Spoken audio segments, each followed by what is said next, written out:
Ah, le sapin de Noël. Chaque année, il est là, au milieu du salon, mais est-ce qu'on connaît vraiment tous ses secrets?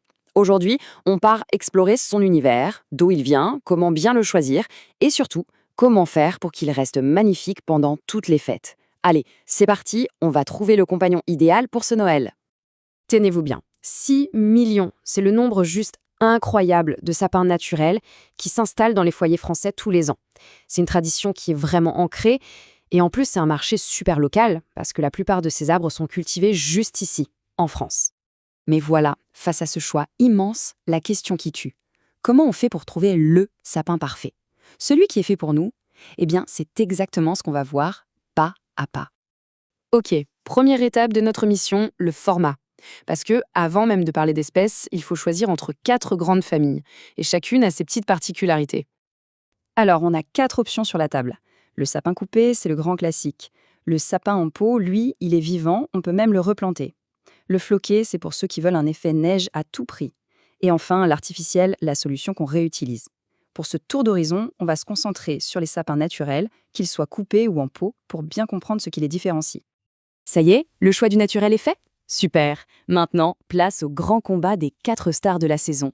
Chacune a son petit caractère, ses avantages, ses inconvénients. Que le meilleur gagne. Et le premier à monter sur le ring, c'est le grand favori, le champion toute catégorie, le Norman. Il représente près de 80% des ventes, c'est la star des fêtes, la valeur sûre. Mais pourquoi un tel succès? Eh bien, son plus grand atout, c'est sa résistance. Il ne perd quasiment pas ses aiguilles. Et en plus, elles sont douces et brillantes. Autrement dit, fini la corvée d'aspirateur. Le petit compromis à faire, son parfum de résine est très très discret, et il faut prévoir un budget un peu plus élevé. Face au champion, on a le traditionnaliste, l'authentique. J'ai nommé l'épicé. C'est lui le sapin de notre enfance, celui dont l'odeur de résine super puissante embaume toute la maison en quelques secondes. C'est le choix du cœur, celui des puristes. Pourquoi? Pour son odeur incomparable bien sûr, et aussi pour son prix qui est beaucoup plus accessible. Mais attention, cette authenticité, elle a un coût, ses aiguilles piquent un peu et surtout elles tombent assez vite. Il faudra juste penser à garder l'aspirateur pas trop loin.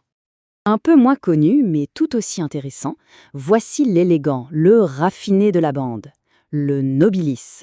C'est un peu l'option prestige, pour ceux qui ont envie de se démarquer avec une touche de classe.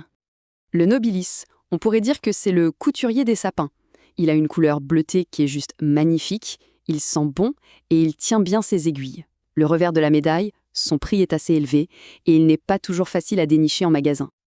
Et pour finir ce tour d'horizon, voici l'outsider, celui qui ne laisse personne indifférent, le spectaculaire épicéa bleu. Avec lui, c'est un vrai parti pris. Sa couleur bleu argenté est vraiment unique, et il est aussi bien parfumé.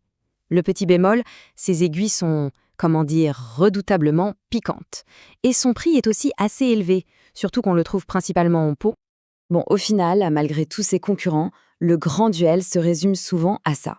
D'un côté, le Norman, pour la tranquillité d'esprit et un sol qui reste propre. De l'autre, l'épicéa, pour une immersion totale dans l'odeur de Noël. La vraie question, c'est donc, est-on plutôt team zéro prise de tête ou team parfum authentique? Ça y est, le choix est fait? Parfait. Maintenant, on passe à l'entretien.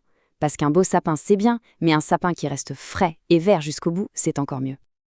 Alors pour un sapin coupé, il y a 4 règles d'or. Règle numéro 1, on l'installe loin, très loin des sources de chaleur comme les radiateurs ou la cheminée.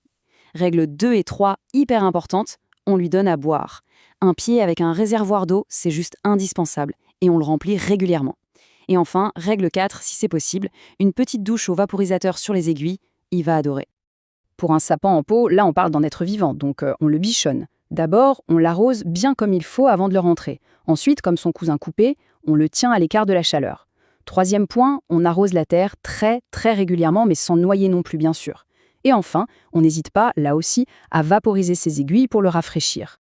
Au fond, choisir son sapin, c'est une histoire de priorité. Un petit équilibre à trouver entre l'odeur des souvenirs d'enfance, même si ça demande un peu de ménage, et la beauté d'un sapin impeccable qui dure longtemps. C'est ce qui fait tout son caractère, et un peu le nôtre aussi. Alors, cette année, quelle personnalité va s'inviter dans le salon? La force tranquille, le charme nostalgique et parfumé, l'élégance discrète ou l'originalité qui en met plein la vue? Parce qu'au final, le sapin parfait, Il n'est pas dans ce guide.